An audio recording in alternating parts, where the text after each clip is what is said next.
আসসালামু আলাইকুম। আজকে যে ৳৪,০০০ বাটপারের কপ্পরে পড়ে হারিয়েছি, এটার কারণে আজকে ভিডিওটা করছি। অনেকগুলো কারণ আছে আসলে আমি টাকাটা কিভাবে হারিয়েছি বা টাকাটা কিভাবে আমার কাছ থেকে নিয়ে গেল, আমি কিভাবে ফ্রডের হাতে পড়লাম, সেটা নিয়ে একটু বলব। পাশাপাশি যে এখন রেগুলার বেসিস যে ফ্রডগুলো হচ্ছে সেটা নিয়ে একটু ২-১ টা কথা বলব এই। কারণ আমিও শুনেছি আমার কিছু ফ্রেন্ড আমাকে বলেছে যে এভাবে ফ্রড হচ্ছে। সো বেসিক্যালি আজকে আমার সাথে যে ফ্রডটা হয়েছে ৳৪,০৭৪ আমি বিকাশে পাঠিয়েছি। সেটা কিভাবে হয়েছে? সকালবেলা আমার এখানে বাসায় মেহমান ছিল। হঠাৎ করে আমার ফ্রেন্ড আরকি, আমার ফ্রেন্ড বাপ্পির আ আ ছবি সম্বলিত, নাম সম্বলিত ফোন আসে WhatsApp এ আরকি। WhatsApp এ ফোন আসে। ফোন আসার পরে ৩০ সেকেন্ডের মতো কথা হয় মানে ওর ভয়েসটা শোনা যাচ্ছিল না। তো এর পরপরই আমাকে একটু বলে যে, "কোথায়?" তো একটা ছবি পাঠাইলো। লিখছে কি, "আমি আম্মুকে নিয়ে মেডিকেলে আসছি, কথা বোঝা যাচ্ছে না।" প্রশ্নবোধক মার্ক আরকি। তা আমি সঙ্গে রিপ্লাই করলাম ১২টা ২৩ আরকি। আমি বলছি, "বাসায় মেহমান আসছে।" জিজ্ঞেস করলাম, "কোন মেডিকেলে?" সো একটা সে আবার বলল যে, "একটা হেল্প লাগবে।" আমি বলছি, "বল।" "বিকাশে অল্প টাকা লাগতেছে। আমি বিকেলে দিয়ে দিব।" বলছি, "কত?" বলে যে ৪,০০০। আমি বললাম, "নাম্বার দে।" নাম্বার দিল, বিকাশের এজেন্ট নাম্বার, "দিচ্ছি ১ মিনিট লাগবে।" এরকম আমি বললাম। এরপর আমার বিকাশ অ্যাকাউন্টে টাকা ছিল না। আমি ব্যাংক থেকে এড করে দেন হচ্ছে টাকাটা এজেন্ট নাম্বারে ক্যাশ আউট করে দিই। এই হচ্ছে কাহিনী। এখন আমার অনেকগুলা ফ্রেন্ড আছে।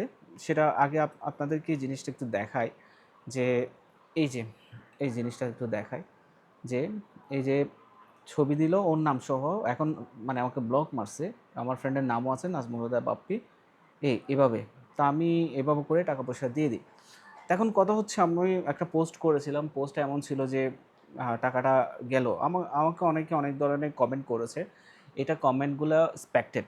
এটা আমি জানি এই ধরনের কমেন্টগুলো আসবে। তো কমেন্টগুলো আসলে রিপ্লে করার জন্য বা আমি লিখে হয়তোবা অনেক কিছু বুঝাইতে পারব না। যার কারণে আসলে ভিডিওটা করছি। পাশাপাশি আপনাদেরকেও সচেতন করার জন্য এই ভিডিওগুলা করা। যে বিশেষ করে অনেকে বলবে যে ক্রস চেক করি নাই কেন বা ফোন দিই নাই কেন? এটা সবচেয়ে ১ম প্রশ্ন থাকবে এটা। যে কোনো একটা টাকা লেনদেন করতে যাচ্ছি, আমি আমার ফ্রেন্ডকে জিজ্ঞেস করি নাই কেন? এটা অবশ্যই। তবে আমাদের একটা সার্কেল আছে। সার্কেলটা হচ্ছে এমন যে ওর কাছে যদি টাকা লাগে, হঠাৎ আমরা কিন্তু ক্রস চেক করি না। টাকাটা পাঠিয়ে দিই। পাঠিয়ে দেওয়ার পরে ফোন করে বলি যে টাকা পাইছে কিনা, এরকম। তো আমার সাথেও আজকে এমনটা হয়েছে, যেহেতু আমার ফ্রেন্ড বাপ্পি। এখানে আরেকটা কারণ ছিল। ওর সাথে আমার কয়েকদিন কথা হয় নাই। তা আমি ভাবছিলাম যে হয়তোবা কোনো না কোনো একটা ইনসিডেন্টে আছে। পাশাপাশি ও যখন বলল যে ওর মায়ের সমস্যা, মাকে নিয়ে হাসপাতালে আসছে। সো অল্প টাকা। তো ডাক্তার দেখাইতে আসছে হয়তোবা, এরকম। তো আর পাশাপাশি আরেকটা বিষয় ছিল যে আমার বাসায় মেহমান ছিল। আমি মেহমানদের সাথে কথাও বলতেছিলাম আর চ্যাটের রিপ্লাইও করতেছিলাম। তো আমি এত কিছু চিন্তা না করে আমি টাকাটা পাঠিয়ে দিয়েছিলাম আরকি। সো এখানে যেই আ যে ক্রাইমটা করছে আরকি, সেটা হচ্ছে সে আমাকে একটা ফোন দিল। ফোন দিয়ে বুঝাইলো যে সে হাসপাতালের ভিতরে, কথা বলতে পারছে না, সেটা একটা বিষয়। তারপর হচ্ছে গিয়ে ওর মায়ের কথা বলছে। আর আরেকটা বিষয়, ওর ছবি, বাপ্পির ছবি আর হচ্ছে ওর নাম সবকিছু ঠিকঠাক বরাবর রেখেছে। সো এই জায়গায় আমি আসলে এত কিছু চিন্তা না করে টাকাটা পাঠিয়ে দিই। আ আমি আসলে ক্রস চেক করি নাই কেন সেটা বলছি যে, আমার কিছু একটা সার্কেল আছে, যে সার্কেলগুলো আসলে টাকা চাইলে আমরা ক্রস চেক করি না। এর আগেও হইছে অনেকবার। ক্রস চেক করা ছাড়া টাকাগুলো আমরা দিয়ে দিতাম। তো এখানে আসলে অনেকগুলা প্রবলেম অ্যারাইজ হচ্ছে এটার কারণে, যে আমি টাকাটা দিলাম, ক্রস চেক না করে টাকাটা পাঠায় দিলাম। এখন আমি বাপ্পিরে ফোন দিলাম, ফোন দিয়ে বললাম যে, "তুই কই?" বলে যে, "আমি তো বাড়িতে, গ্রামে।" আমি বলছি, "কি তুই না ইয়ারে নিয়ে, আন্টিরে নিয়ে আ মেডিকেলে ডাক্তার দেখাইতে আসছস?" বলছে, "না।" আমি বলছি, "এরকম।" তো ও তো নিজেও আশ্চর্য হয়ে গেছে।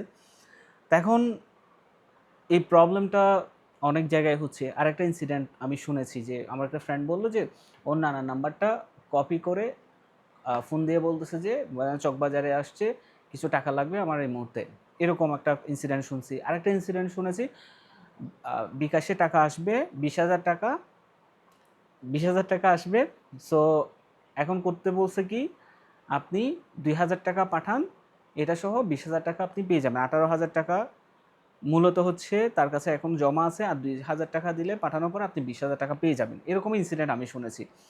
এখন আমার ইনসিডেন্টটা একটু ডিফারেন্টটা কারণ আমার ফ্রেন্ডের নাম, ওর ছবি, কিভাবে সে ম্যানেজ করলো, এবং আমার সাথে যে আমার ফ্রেন্ডের এরকম লেনদেন হয়, ও টাকা চাইলে আমি পাঠিয়ে দিই, ও কিভাবে জানলো? সেটা একটা ফ্যাক্ট আছে না? অবশ্যই আছে। তো এগুলোর কারণে আসলে হচ্ছে কি, যে আমার সাথেও যে একটা মানে একটা বন্ডিং আছে, বন্ডিং এরকম অনেক ফ্রেন্ড আছে, বন্ডিং আছে। এই বন্ডিংগুলা মানে উইক করার চেষ্টা করে। হয়তোবা ইন ফিউচার আমরা আরও বেশি কেয়ারফুল হয়ে যাব, যে টাকা পাঠানোর ব্যাপারটা নিয়ে বা টাকা লেনদেনের ব্যাপারটা নিয়ে। তবে এই জিনিসগুলো আসলে ডে বাই ডে বাড়তেছে। এটা নিয়ে আসলে সরকার বা প্রশাসন কি ব্যবস্থা নিচ্ছে সেটা আমরা আসলে জানি না।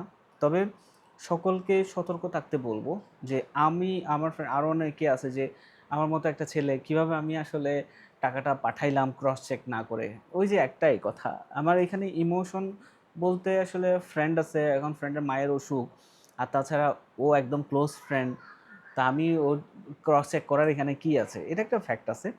আর যেহেতু আবার নাম্বারও একটা ফ্যাক্ট ছিল, বাট আমি মেহমান থাকার কারণে আমি এত কিছু আসলে মাথায় নিই না, যেহেতু ওর ছবি, ওর নাম সবই ছিল এবং কলও দিছে। ওভারঅল ওর সাথে কয়েকদিন কথা হচ্ছে না, সম্ভবত এই সমস্যাগুলোর কারণে হয়তো ওর মা বা ওর ফ্যামিলিগতভাবে কোনো সমস্যার মধ্যে আছে। এগুলোর কারণে হয়তোবা আমি ওই মাথা থেকে ওই সময় ওই ইয়াটা ছুটে গেছিলো, যে আমি এখন চিন্তা করে ওরে পাঠাবো কি পাঠাবো না, এরকম আর কি। যাই হোক, আমাদের আশেপাশে ডে বাই ডে এরকম ইনসিডেন্টগুলো হচ্ছে রেগুলার বেসিসে। আমার মতো ছেলে যদি এরকম একটা প্রবলেমের মধ্যে পড়ে যায়, এরকম একটা ফ্রডের শিকার হয়ে যায়, তাহলে সাধারণ মানুষ যারা আছে, যারা এত কিছু চিন্তা করে না, তারা আসলে কী অবস্থায় হবে? বা এখন সকলকে বলবো যে সবাই সতর্ক থাকবেন। আমার ফ্রেন্ড, আমার পরিজন, আমার আশেপাশে যারা আছে সকলকে সতর্ক করবেন, যাতে কোনো একটা লেনদেনের ক্ষেত্রে, বিকাশ হোক, নগদ হোক বা অনলাইন যে কোনো ট্রানজ্যাকশনের ক্ষেত্রে যাতে সতর্ক থাকে এবং অন্যদেরকে সতর্ক করে। তাহলে হবে কি, আমরা আসলে এই ধরনের ফ্রড থেকে বাঁচতে পারবো। আমার কাছে হয়তোবা ৳৪,০০০ ফ্যাক্ট না, বাট আমার জন্য এখন এই মুহূর্তে ফ্যাক্ট আছে। বাট অনেকের কাছে ৳৪,০০০ অনেক টাকা। তো আমি টাকাটার জন্য চিন্তা করতেছি না। আমি চিন্তা করতেছি যে এভাবে কেমনে করতে পারে? যে আমার ফ্রেন্ড, ও সবকিছু ইনফরমেশন নিয়ে আমাকে নক করে এরকম একটা ফ্রডগিরি করতে পারে। তো সকলকে আবারও বলছি, সতর্ক থাকবেন। আর যে অনেকগুলো কমেন্ট করেছেন, আমি আসলে ওই একটা জায়গায় আছি। ওই একটা জায়গা থেকে আমার আসলে রিপ্লাইটা করা ওই নাম্বারে। না হয় আসলে হইতো না। তো আবার সকলকে আবার বলব যে আপনারা সতর্ক থাকবেন। সবাইকে সতর্ক করবেন। আশা করি কেউ না কেউ উপকৃত হবে। সবাই ভালো থাকবেন, সুস্থ থাকবেন, সুন্দর থাকবেন। আসসালামু আলাইকুম।